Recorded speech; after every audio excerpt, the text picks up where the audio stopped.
नमस्कार मैत्रिणींनो, स्वागत आहे तुमचं एका नवीन व्हिडिओमध्ये। आपण आज अस्तरच्या ब्लाऊजचं कटिंग करूयात। तर आपला अस्तरचा ब्लाऊज आहे आणि अस्तरवरती आपण डायरेक्ट कटोरी वाढवून कटिंग करणार आहोत आणि त्याच्यानंतर आपण ब्लाऊजचं कटिंग करणार आहोत। त्यासाठी व्हिडिओ पूर्ण बघा, म्हणजे तुम्हाला ब्लाऊज कटिंग कसं करायचं आणि डायरेक्ट कपड्यावरती कटिंग कसं करायचं हे व्यवस्थित असं लक्षात येईल। तर व्हिडिओ कंटिन्यू बघा, म्हणजे तुमच्यावर बरोबर लक्ष येईल। डायरेक्ट कटोरी वाढवणार आहोत आपण, छोटी कटोरी मोठी कटोरी न काढता डिरेक्टली आपण कटोरी वाढवून घेणार आहोत, त्यामुळे आपलं शोल्डर वगैरे बिलकुल उतरत नाही। तर आता बघा, आपल्याला घडी करून घ्यायची आहे। 34 साईजचा ब्लाऊज आहे आपला, तर 8.5 इंचाची घडी आणि 1.5 इंच मार्जिन, 8.5 आणि 9, 10 इंचाची घडी घ्यायची आहे। 8.5 छातीचा चौथा भाग आहे आपला 34चा आणि 1.5 इंच शिलाई मार्जिन, 8.5, 9 आणि 10 इंचाची घडी घेतलेली आहे आपण। बघा, 10 इंचाची घडी घेतल्याच्या नंतर आपण इथं उंची घ्यायची आहे। तयार उंची 13 इंच आहे आणि 1 इंच मार्जिन 14 इंच घेतलेला आहे आपण इथं। पुढच्याही साईडला आपण तयार उंची जी आहे ती 14 इंच मार्किंग करून घ्यायची आणि खालच्या साईडला आपण मार्क करून घ्यायचं आहे। त्याच्यानंतर आता आपल्याला गळा रुंदी घ्यायची आहे 2.5 इंच, शोल्डर घ्यायचं आहे आपल्याला 3 इंच। त्याच्यानंतर आता आपल्याला पाठीमागचा गळा घ्यायचा आहे। आपल्याला पाठीमागचा गळा आपला 8.5 आहे, अर्धा इंच मार्जिन, 9 इंच घ्यायचं आहे। 9 इंचाला मार्किंग केल्यानंतर खालच्या साईडला 2.5 इंच गळा रुंदी आहे का बघून मार्क करूनच मग पट्टीनं हा चौकोनी बॉक्स तयार करायचा आहे आणि त्यानंतर इथं समोर पाठीमागच्या गळ्याला गोलाकार देऊन घ्यायचा आहे। हा झाला आपला पाठीमागचा। आता मुंडा घ्यायचा आहे। 34 साईजच्या ब्लाऊजसाठी 6 इंच मुंडा घ्यायचा आहे।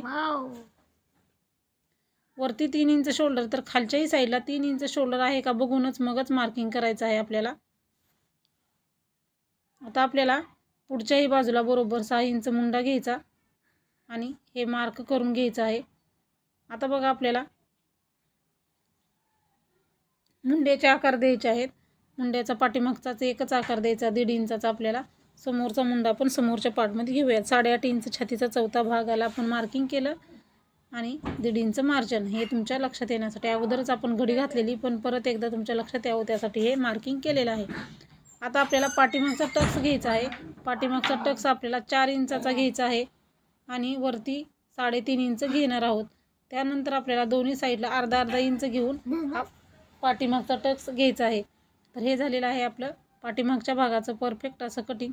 हे कट करून घेऊ आणि त्यानंतर आपण समोरील भागाचं कटिंग करून घ्यायचं आहे। तर व्हिडिओ पूर्ण बघा, म्हणजे तुम्हाला सोप्या पद्धतीनं डायरेक्ट कपड्यावरती कटिंग कसं करायचं हे लक्षात येईल। डायरेक्ट कपड्यावरती कटिंग केल्यामुळं आपला पेपर कटिंगचा जो वेळ लागतो तो वेळ वाचतो। आपण डायरेक्ट कटिंग केल्यामुळं आपला पेपर कटिंग करण्याचा वेळ आहे तो वाचतो आणि आपल्याला परफेक्ट असं लवकरात लवकर कटिंगही मिळतं। त्यामुळं सहज पद्धतीने आपण डायरेक्ट कपड्यावरती कटिंग करू शकतो। त्यामुळं तुम्हीही सुरुवातीलाही कटिंग करत असाल तरीही तुम्ही डायरेक्ट कपड्यावरती कटिंग केलं ना परफेक्ट कटिंग येतं। आता पाठीमागचा भाग तयार आहे। आता आपण समोरील भागाचं कटिंग करायचं आहे। आता समोरील भागाचं कटिंग करण्यासाठी परत एकदा घडी घालून घ्यायची आहे। परत घडी घालताना आपल्याला 1.5 इंच अंतर जे एक्स्ट्रा पाहिजे, म्हणजे डायरेक्ट कटोरी वाढवणार आहोत आपण, त्यामुळं आपण अलीकडल्या साईडला 1.5 इंच अंतर सोडून मग आपण हे मार्क पाठीमागचा भागाचं माप टाकणार आहोत। आता आपण इकडच्या साईडला तिथं बसत नाही, त्यामुळं आपण काय करणार आहोत, इकडच्या साईडला व्यवस्थित असं हे टाकून घेणार आहोत।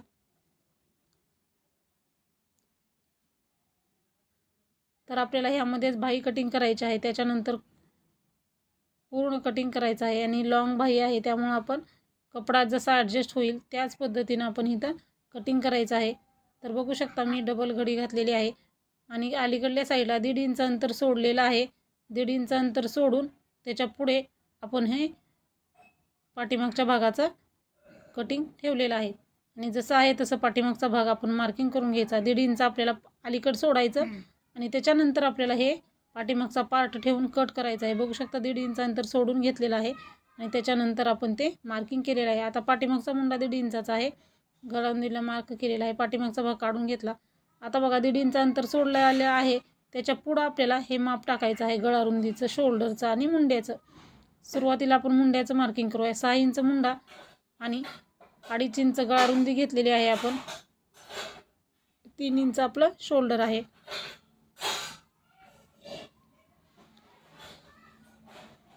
तर अशा पद्धतीने हे परफेक्ट असं आपण मार्किंग करत आहोत. समोरील गळा तयार 5.5 आहे. अर्धा इंच मार्जिन 6 इंच घ्यायचं आहे आणि समोरल्या गळ्याला गोलाकार देऊन घेतलेला आहे आपण. समोरच्या गळ्याचा गोलाकार दिल्यानंतर 3 इंच शोल्डर आहे का बघायचं आणि मग मुंड्याचं मार्किंग करून घ्यायचं आहे आपल्याला. आणि आपण 1 इंचाच्या मुंड्याला आकार देऊन घ्यायचा आहे. पाठीमागचा मुंडा 1.5 इंचाचा. आता समोरचा मुंडा आपल्याला 1 इंचाचा घ्यायचा आहे. हे झालेलं आहे आपलं समोरच्या मुंड्याचं मार्किंग. आता बघा आपल्याला इथं डायरेक्ट कटोरी तयार करायची आहे. छोटी कटोरी काढत बसणार नाही आपण. क्रॉसपट्टी आपण दुसरी काढायची. तर 2 इंचाचा बॉक्स तयार करायचा. हुकलूक पट्टीच्या साईडला आणि फिटिंगच्या बाजूला 2-2 इंचाला आपण मार्किंग करून घ्यायचं आहे. 2 इंचाचा बॉक्स तयार करायचा. 2 इंच घेतलेला आहे त्याच्यावरती परत एकदा 2 इंच घ्यायचं आणि ते 2 इंच घेतलेलं आहे ना ते समोरच्या गळ्याला आपल्याला असं मार्क करून घ्यायचं आहे. जेणेकरून आपल्याला इथं कटोरी वाढवत आहोत आपण. क्रॉसमध्ये हे मार्क करून घेणार आहोत आपण. अशा पद्धतीनं 2 इंचाचा बॉक्स केला त्याच्यावरती 2 इंच घेतला आणि त्या 2 इंचापासून समोरचा गळ्याला आपण ते जॉईंट करून घेतलेला आहे. त्याच्यानंतर आता आपल्याला हा 2 इंचाचा पॉईंट आहे तिथून आपण 7.5 इंच कटोरी राऊंड घेणार आहोत. कटोरी वाढवताना आपल्याला कटोरी राऊंड लागतो. 7.5 इंचाला मार्किंग केलेलं आहे. 7.5 इंचाला मार्किंग केल्याच्या नंतर आता आपण समोरील 1 इंचाचा जो मुंडा आहे तिथून खाली 2.5 इंचाला एक मार्किंग करायचं. समोरच्या गळ्याला 1 इंचाला मार्क करायचं आणि हे पॉईंट जोडून घ्यायचे आहेत. आता आपल्याला कटोरीला खालचा आकार देण्यासाठी टक्स घेण्यासाठी जो कटोरी राऊंड घेतलेला 7.5 इंच त्याला आपण असं लाईन करून घेतलेली आहे आणि हा कटोरी राऊंड 7.5 इंच आहे ना त्याचा मध्य काढायचा आहे. त्याचा मध्य असा डबल फोल्ड टेप करायचा आणि मध्य काढायचा आहे. ज्या ठिकाणी आपला मध्य आलेला आहे त्याच ठिकाणी खाली बरोबर 2 इंच घ्यायचं. 2 इंचाला मार्किंग करायचं आणि त्यानंतर दोन्ही पॉईंट इकडचे आणि इकडचे असे क्रॉसमध्ये जोडून घ्यायचे आहेत. बघू शकता आपली कटोरी एकदम व्यवस्थित अशी तयार झालेली आहे. अशा पद्धतीनं कोणत्याही साईजचा कटोरी राऊंड घेऊन तुम्ही परफेक्ट असं कटोरी ब्लाऊजचं कटिंग करू शकता. तर प्रत्येक साईजचा कटोरी राऊंड हा वेगळा वेगळा आहे. त्यामुळं तुम्हाला कुठल्या साईजचं कटिंग हवं आहे ते कमेंटमध्ये नक्की विचारा. त्याची लिंक तुम्हाला मिळून जाईल. तर बघा आता आपण हे कट करायचं आहे आणि ह्या ब्लाऊज कटिंगमुळं तुमचं ब्लाऊजचं जे उतरणारं शोल्डर आहे ते बिलकुल शोल्डर उतरत नाही. कधीही तुमचा ब्लाऊज परफेक्टच येतो. कशाही पद्धतीनं कुठल्याही साईजचा कट करा. आता आपण 1 इंचाचा मुंडा कट करायचा आहे. 1.5 इंचाचा मुंडा कट केला. तो 1.5 इंचाचा मुंडा न कट करता 1 इंचाचा मुंडा आपण इथं कट करून घ्यायचा आहे. व्यवस्थित असं जसं आपलं मार्किंग आहे त्याच पद्धतीनं आपण हे कट करणार आहोत. आता बघा गळा रुंदीपासून आपण हे कट करायचं आहे. गळा रुंदीचा जो कट आहे मार्किंग आहे तिथून आपण कटिंग करून घ्यायचं आहे.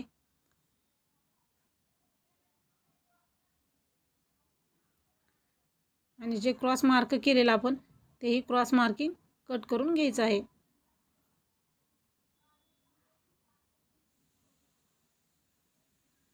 आता जसं कटोरीचं मार्किंग आहे तसं कट करायचं आहे. हा जॉईंट आहे तो कट करून दोन्ही भाग सेपरेट करायचे आहेत आपल्याला. त्याच्यानंतर कटोरीचं कटिंग करूयात.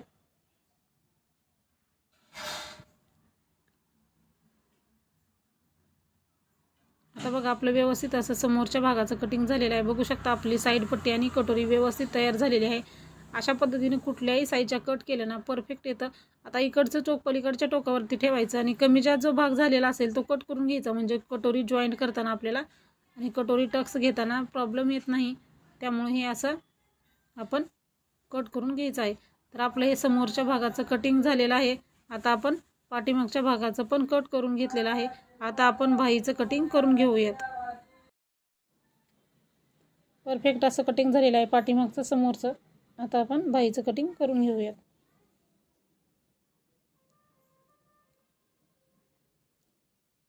तर इथं आपण लांब बाहीचं कटिंग करणार आहोत. तर लांब बाही कटिंग करताना आता घडी करायची आहे. डायरेक्ट कपड्यावरती कटिंग करताना 4 फोल्ड करून घ्यायचे आहेत आपल्याला. तर 34 साईजचा ब्लाऊज आहे तर आपल्याला सुरुवातीला डबल घडी जी आहे ती 17ची करून घ्यायची आहे आणि मग परत आपण 8.5चा फोल्ड अशी घडी करणार आहोत. तर 4 फोल्ड करून घ्यायचे आहेत आपल्याला बाहीचे. तर सुरुवातीला मी 17 इंचाचा डबल फोल्ड कपडा केला आणि त्याच्यानंतर 4 फोल्ड केलेले आहेत आपण. म्हणजे आपल्याला इथं परफेक्ट असं बाहीचं कटिंग करता येईल. आता बघा हा डबल मी फोल्ड करून घेतलेला आहे. डबल फोल्ड घेतलेला आहे म्हणजे 4 भाग फोल्ड पाहिजे. आता बाहीचं कटिंग करताना रुंदी किती घ्यायची आहे बाहीची 8.5 इंच. छातीचा चौथा भाग आपला 8.5 इंच येतो, त्यामुळं 8.5 इंच घेतलेला आहे. आणि बाहीची उंची आपली तयार 11 आहे, अर्धा इंच मार्जिन. 11.5ला आपण इथं मार्किंग करून घ्यायचं आहे. बंद बाजूवरती उंची टाकायची. 11 इंच आपली तयार बाहीची उंची आहे. 11.5 इंचाला इथं मार्क करून घेतलेला आहे. आणि त्यानंतर आपण आता वरच्याही बाजूला तेच माप टाकायचं आहे 11.5ला.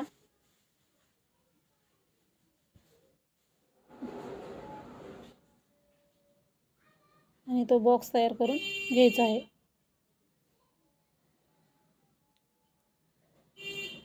त्यानंतर आता आपल्याला कॅप हाईट घ्यायची आहे. 6.5 इंचाच्या पुढच्या बाहीसाठी आपण 3.5 इंच कॅप हाईट घेत असतो, जेणेकरून आपली बाही व्यवस्थित तयार होते. 3.5 इंच कॅप हाईट घ्यायची आहे. 3.5 इंचाला एक मार्किंग केलं. ज्या ठिकाणी 3.5 इंच घेतलं आहे तिथं खाली 2 इंच घ्यायचं. 2 इंचाला मार्किंग करायचं. खालच्याही साईडला इकडं मार्किंग करताना आपल्याला 2 मार्किंग करायचे आहेत.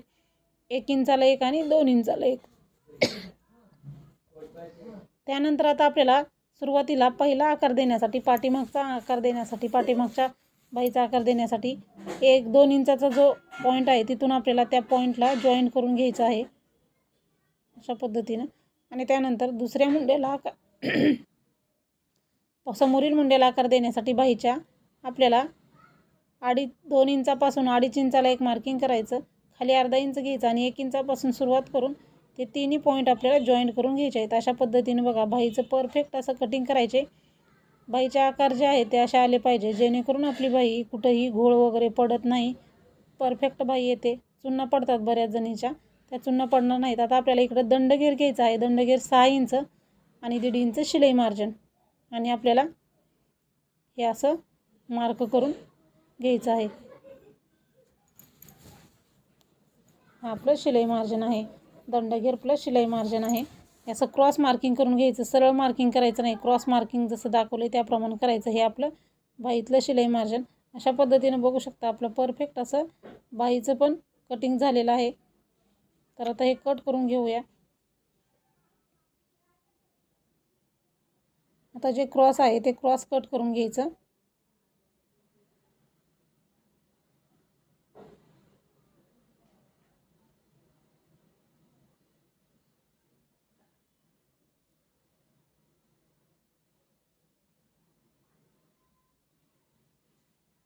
सुरुवातीला बाहेरचा आकार कट करून घ्यायचा आहे.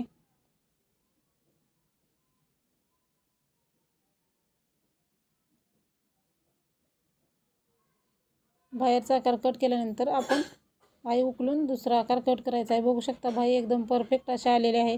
अशा पद्धतीनं कोणत्याही साईजचं बाहीचं कटिंग केलं ना बाही आपली परफेक्ट येते.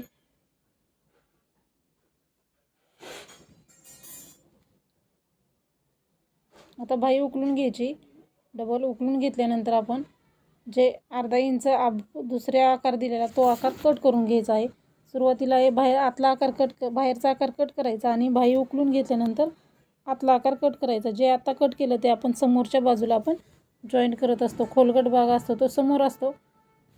अशा पद्धतीनं आपण लांब बाहीचं पण कटिंग केलेलं आहे. आता आपण योकपट्टीचं कटिंग करूयात. योकपट्टीचं कट करताना डबल फोल्ड कपडा करून घ्यायचा आहे आणि योकपट्टी 3 आणि 2.5ची काढायची आहे आपल्याला. तर हुकलूक पट्टीला 3 आणि फिटिंगच्या बाजूला 2.5 अशी क्रॉसपट्टी घ्यायची आहे. क्रॉसपट्टी छातीचा चौथा भाग 8.5 आणि 1.5 इंच मार्जिन. 10 इंच त्याची लांबी पाहिजे. क्रॉसपट्टीची आपल्याला 10 इंच लागते क्रॉसपट्टी. तर आता बघा आपण 10 इंचाची घेतलेली आहे रुंदी. इकडल्या बाजूला 2.5 इंच घेतलं. इथं 2.5 इंचाचा बॉक्स तयार करायचा आणि वरती 3 इंच आहे ती आपण असं कर्वमध्ये मार्किंग करून घ्यायचं आहे, म्हणजे क्रॉसपट्टी आपली बरोबर येते. तर हे कट करून घेऊया.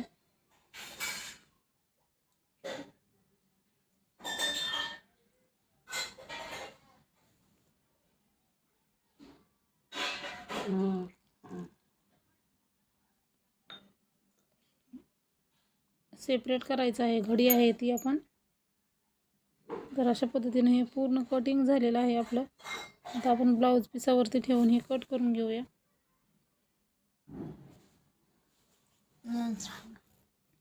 आता उभी घडी, आता ही घडी धडी जी आहे ती आपली एकाच साईडला आहे, त्यामुळं आपण पाठीमागं जॉईंट करून धडी लावणार आहोत ब्लाऊज तयार केल्याच्या नंतर. आणि फक्त ही धडी पाठीमागं न लावता आपण बाहीला घेणार आहोत आणि ब्लाऊज अगोदर पाठीमागचा भाग जॉईंट करून जी धडी आहे ती आपण जॉईंट करून परत लावून घेणार आहोत. अशा पद्धतीनं जोडून घ्यायचं आहे. मग आपल्याला पाठीमागच्या भागाला धडी लावून घ्यायची आहे. आता आपण बघा बाहीला आपल्याला धडी पुरेल अशा पद्धतीनं व्यवस्थित जॉईंट करून घ्यायचं आहे नंतर. आणि पाठीमागच्या भागाला धडी लावायची आहे. बाही ठेवून घेतलेली आहे. आता आपण सर्व पार्ट ठेवून आपण ते कट करून घ्यायचे आहेत. सुरुवातीला पाठीमागचा भाग आपण बंद बाजूवरती ठेवायचा, असं ठेवून घेतलेलं आहे. आणि आता आपण हे कट करून घेऊयात.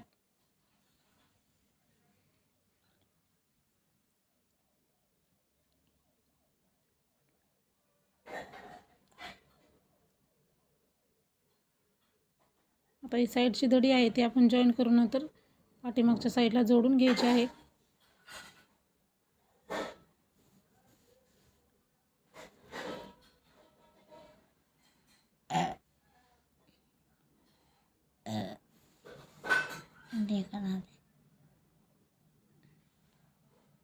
जसं कपडा ठेवलेला आहे आपण मार्किंग न करता हे हात ठेवून कट करू शकतो. असं व्यवस्थित असं हे कट करून घ्यायचं आहे.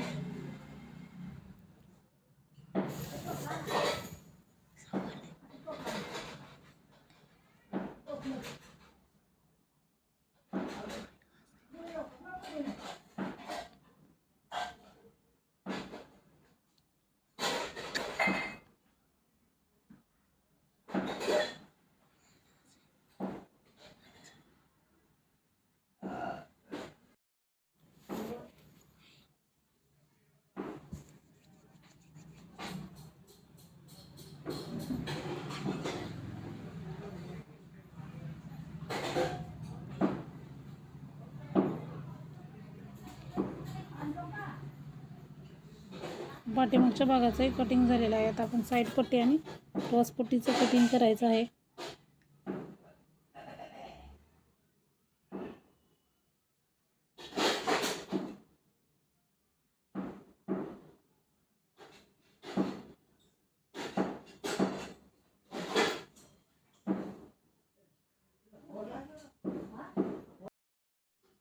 तर इथं लाईट गेलेली आहे आपली, त्यामुळे असं ब्लर झालेलं दिसत आहे. तर आपला व्हिडिओ थोडाच राहिला आहे, त्यामुळे मी व्हिडिओ स्टॉप वगैरे केला नाही. आता आपण हे जे आहे ते व्यवस्थित कट करून घेऊया.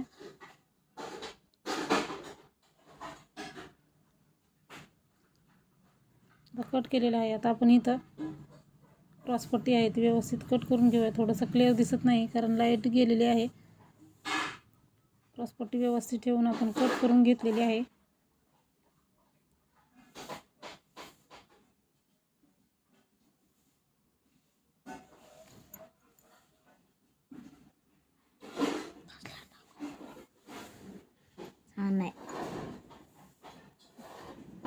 अशा पद्धतीने पूर्ण ब्लाऊज आपण कटिंग करून घेतलेला आहे. आता शिलाईचा पुढचा व्हिडिओ आपण तयार करू. हा नेक्स्ट व्हिडिओ जो आहे तो शिलाईचा येईल. हा व्हिडिओ अपलोड झाल्यानंतर तोही व्हिडिओ अपलोड करू. व्हिडिओ पूर्ण बघितल्याबद्दल धन्यवाद.